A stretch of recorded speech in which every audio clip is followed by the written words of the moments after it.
Ladies and gentlemen, this next fight of the evening is brought to you by Findlay Kia and is the co-main event of the evening. Scheduled for three 3-minute rounds, all for the Tuff-N-Uff Women's Flyweight Championship. Introducing first, standing in the blue corner with 4 wins and 4 losses, fighting out of Extreme Couture right here in Las Vegas, Nevada. She is the challenger, Kari Lichtenwalner. And across the cage is her opponent in the red corner, undefeated with 5 wins, fighting out of Luda Elite and Apex MMA, Tucson, Arizona. She is the defender, Brenna Larkin. Referee in charge of the action inside the cage is Chris Tione. All right, ladies, you've been given the rules. I expect you to obey my commands, protect yourselves at all times. This is a championship fight. Give us a championship. After any questions here? Questions here? Good luck. Here we go. So Kari Lichtenwalner, the challenger in the white and purple. Brenna Larkin in the, I guess, zebra and camouflage, we'd say. 125-pound title on the line. Larkin coming out using her range early, trying to stay long with her strikes.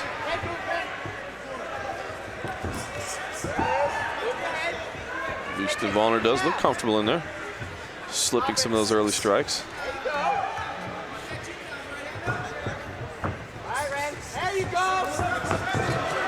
That's where we don't want to be. Larkin rushing forward with punches, and I'm not sure she was really trying to land so much as just to push the action back so she could get into this position. Really looked like she was just kind of flurrying to get inside. That's normally my game plan.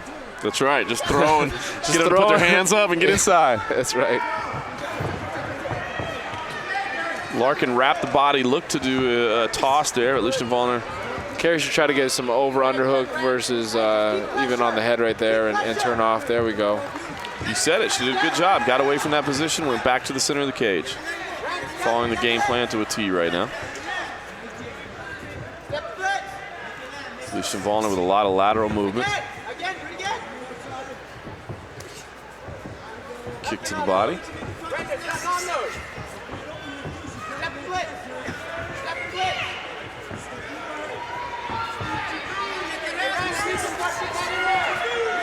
It's good punches by Brenna. Yeah, Larkin's got really nice straight punches. Looks like she has really long arms too. I agree. It seems like longer than her range. She really pumps out there. They don't have a huge difference in height, but her arms just look a lot longer. Larkin pushes inside against the clinch. Lichtenwalner takes the tie plum and the cage again. Good. Yeah, circles away.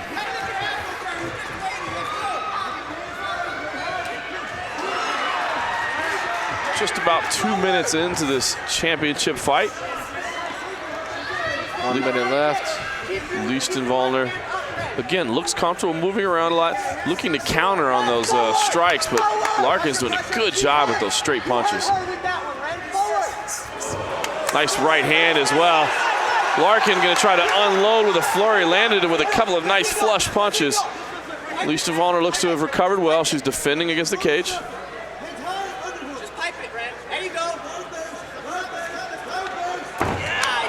Body lock brings it to the floor. 26 seconds left in this round. Larkin on top. Kari's going to want to try to get an underhook here. Larkin trying to pass the guard.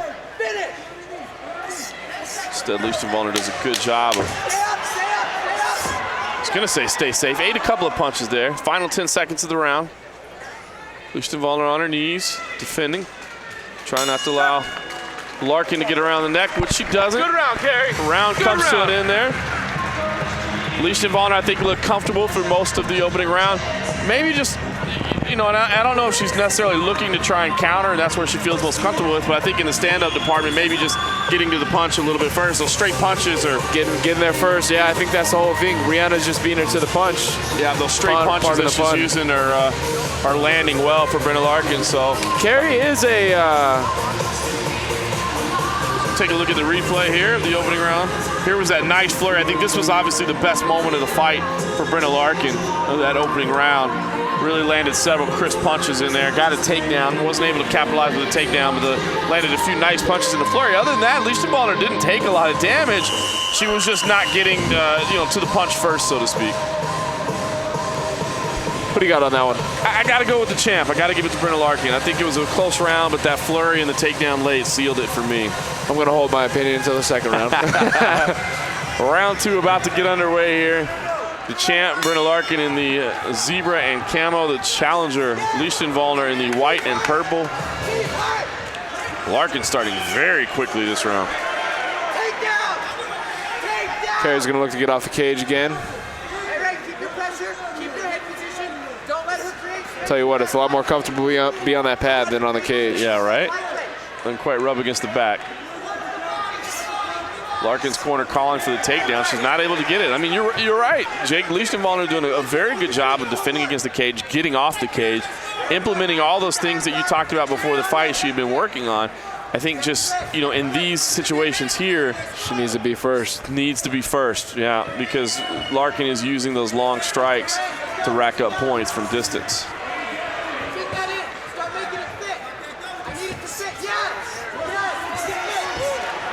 Nice flurry again.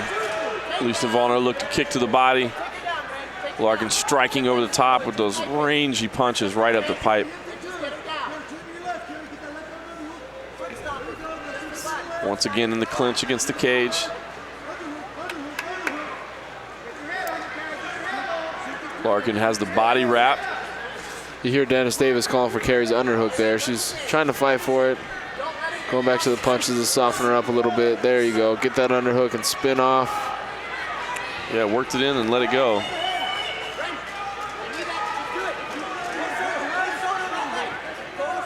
Larkin doing a good job of controlling the positioning from the outside. We're halfway into the second round. There we go. Spin off. Oh, mean body. That was a nice knee to the body.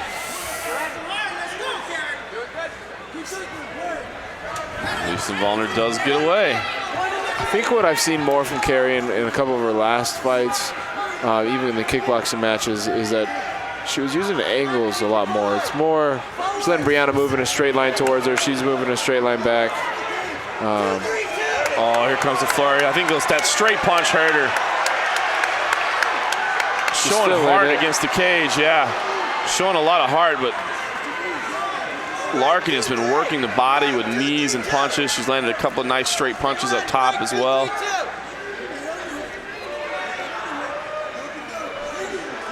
All those body shots are really starting to add up. You can see the wincing. Pain in her face, yeah. You can see it. Those body shots are really starting to hurt, but no quit in Kari Lichtenwalner. Working again to get the underhooks, defend the takedown. Has avoided the jiu-jitsu game thus far, but unfortunately for her, Larkin has been capitalizing in the stand-up department and said, final seconds of the second round in this championship bout. Kari's looking to try to break her grip. If she could link her hands together and rip that arm cross into the other side of her body, she could have broke it. Broke her grip anyways. Yeah. Larkin, I think, is up 2 rounds to none right now. That was a very good round for her. First was a little bit closer. She took over. I'd have to agree. In the second round there. And again, Lichtenwalner with the 4-4 record. We said going in, she's a very durable fighter, very tough, rapidly improving fighter, which is what got her here to this championship matchup. Certainly showing the heart that we've come to expect out of her, but just not finding success in the striking game right now. And I think she's going to want to, basically just turn things up as quickly as she can in this third and final round. She's got to do something to turn things around. Otherwise, Larkin is going to go home with the belt once again. Meanwhile, if you're Larkin, I mean, to be honest with you, just keep doing what you're doing. Everything's, I mean, I hate to say it, but I mean, she's executing very, very well. She is. She looks great. Yep. Hasn't been able to score the takedowns, but controlling the positioning, and she does throw those straight punches, which is fantastic. So, doctor's taking a look. Oh, no. Moving the champ to a neutral corner here. I think the doctors are they checking her eye? Yeah, because I didn't see any cuts. Maybe see if she's coherent. Yeah. That looks like we're going to continue on. She did take a little bit of damage right there at the end. She's got a nice black eye. That'll look good tomorrow. But again, showing a lot of heart. She wants to fight. Would be real easy to say, you know what? I can't see. She doesn't do it. Lichtenwalner, the challenger, white and purple. She needs to get busy, needs to turn things around. Front kick against the champ, Larkin. There's those quick punches over the top. Oh, nice short left there from Lichtenwalner. She is using a lot of lateral movement, I should say, looking for those angles that you were talking about, Jake. Just really needs to commit to those punches. I think if she did. Commit to an up kick, that'd be sweet. That would be nice. Kicks the body, eats a counter punch in return. Kicks the body again. Got to keep her hands up and defend the return fire. I think she needs to feel her range a little bit more. She was kind of shadow boxing in the air before she threw those kicks, which... Yeah, it just doesn't feel like she's ever been able to really get comfortable in the distance. And in fairness, I mean, she does have to move inside of her opponent's range before she can land. That's true. Which I think has been frustrating for her. A lot of heart, though. Impressed. Still, Larkin very technical in her striking. Hasn't been able to implement that jiu-jitsu game, but has done fairly well with her hands, I'd say.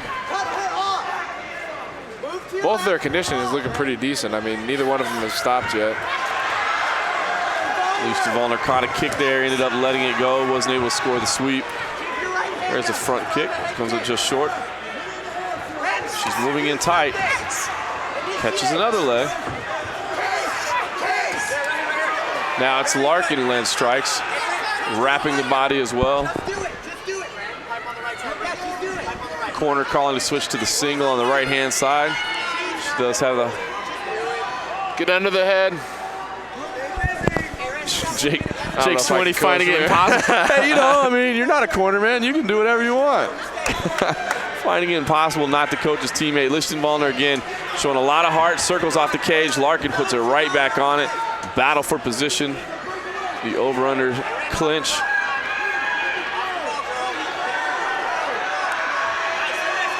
Nearly hits the sweep, or the trip, I should say. 40 seconds left in this third and final round.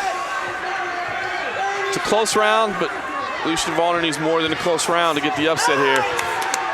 Larkin lands with straight punches up the pipe. That has been her strength throughout this. Just long, straight punches right down the middle. Been there for her all night long. Oh, nice overhand right. Lichtenwalner may have been stunned by that. She looked for a takedown, but you could tell she's tired. This has been a grueling fight. She goes to a knee. Larkin trying to finish off in style. Has the left hand under the neck, but can't get around to the back. Tries for another takedown there. Fight ends there. I mean, Larkin's got to retain her title. There's just no two ways about it. I mean, it's certainly a unanimous decision for her. Excellent performance, very methodical, very technical. All credit in the world to Kari Lichtenwalner. She showed improvement in the areas that you said you thought she'd improve, Jake. She very well did. Just ended up having a tough go of it with Brenna Larkin striking right up the middle. Was just doing great damage with jabs and straights. Yeah, Brenna Larkin looked pretty good. Pretty good. They both did. I got third round for Kari, though. Maybe the judges will be, that will sway the first. I don't know. I'm biased. Definitely biased. I think Larkin pitched a shutout, but I don't have any ties to either one of these fighters. But I don't blame you, Jake. It's hard not to pull for your teammates, man. Nothing there. Nothing wrong with doing that. But it looks like Brenna Larkin is going to move to 6-0. And again, just a fantastic performance by her. It looked great again tonight.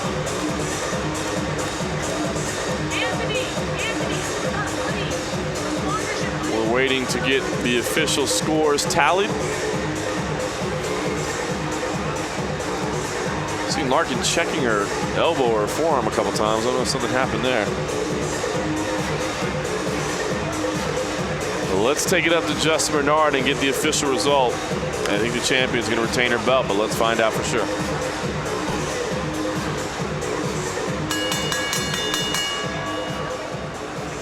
Ladies and gentlemen, after 3 rounds of war, we have your winner by unanimous decision and still real Tuff-N-Uff Women's Flyweight Champion, Brenna Larkin. Presenting the belt is Dean Lister.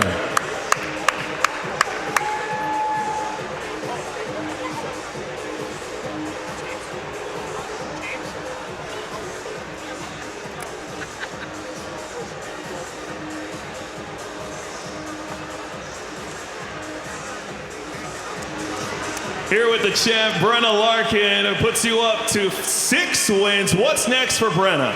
Well, you know, I'm toying with the idea of going pro at this point.